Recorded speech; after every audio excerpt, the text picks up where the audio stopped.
এই হ্যালো, কই আছো তুমি এখন? রাস্তায় আছি, বাসায় যাব। শোনো, তোমার সাথে আর আমি রিলেশন রাখতে চাই না। আজই আমরা ব্রেকআপ করব। সে কি? কেন? কি করেছি আমি? শোনো শোনো, তুমি কোথায় আছো বলো। আমি আসতেছি, প্লিজ মাথা গরম করো না। আচ্ছা ঠিক আছে, আসো। এই তাড়াতাড়ি চল, তাড়াতাড়ি চল।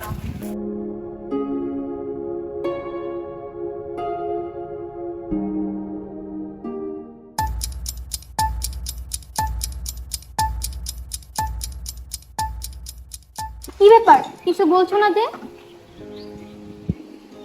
কি বলবো আর, যা বলার আগেই তো বলছি।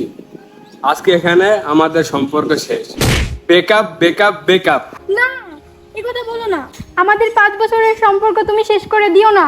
আমি কি করেছি? এখনো তুই কিছু বুঝতে পারছিস না? আমি কিন্তু ঠিকই সব বুঝে গেছি। রাতের অন্ধকারে তুই তিনটা ছেলের সাথে হাত ধরে পালিয়ে গিয়েছিলি, মনে আছে? এখনো তুই রাতের অন্ধকারে অগরে মনে ফোন দেস, এই কথা অনন্য জেনে গেছে। কি?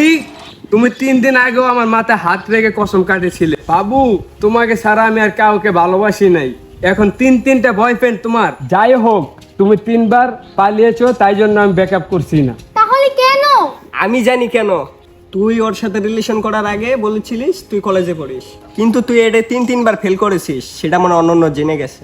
আল্লাহ রে, আমি এগুলা কি শুনতে আসি? আমার সাথে ডং করে কত ভুলভাল ইংরেজি কয়, আর তুমি 8 পাসও করতে পারো নাই। আচ্ছা বাদ দাও, 3বার তুমি এটা ফেল করছো, তার জন্য ব্রেকআপ করতেছি না। তাহলে কেন বাবু, কেন? তুই কি এখনো বুঝতেছিস না কেন? তুই কি বোকা? ওই যে তুই কিছুদিন আগে যারা পচা পায়েস খাওয়াইছিলি, ভুলে গেছিস? আবার তুই বলছিলি তুই নিজের হাতে রান্না করেছিস, সেইটা মনে হয় ও জেনে গেছে। এই জন্যই তো বলি, ওই দিন আমার পেটটা ব্যথা করতেছিল কেন, টয়লেটে যাইতে যাইতে আমার অবস্থা খারাপ হয়ে গেছে। যাক, পচা পায়েস খাওয়াইছো, তার জন্য ব্রেকআপ করছি না। তাহলে কেন ব্রেকআপ করতে চাচ্ছ? এখনো বুঝতে পারছিস না? তুই তো বলেছিলি তোর বাবা 3টা বাড়ি আছে, ওইটা মনে হয় ওই জাইনে গেছে। যাক, তুমি ফকিন্নি, তার জন্য তোমার সাথে আমি ব্রেকআপ করছি না। তাহলে কেন? কারণ রিলেশন আমার ভালো লাগে না। আজকে আমাদের ব্রেকআপ, তাহলে তুই থাক, আমরা চলে যাই, চল।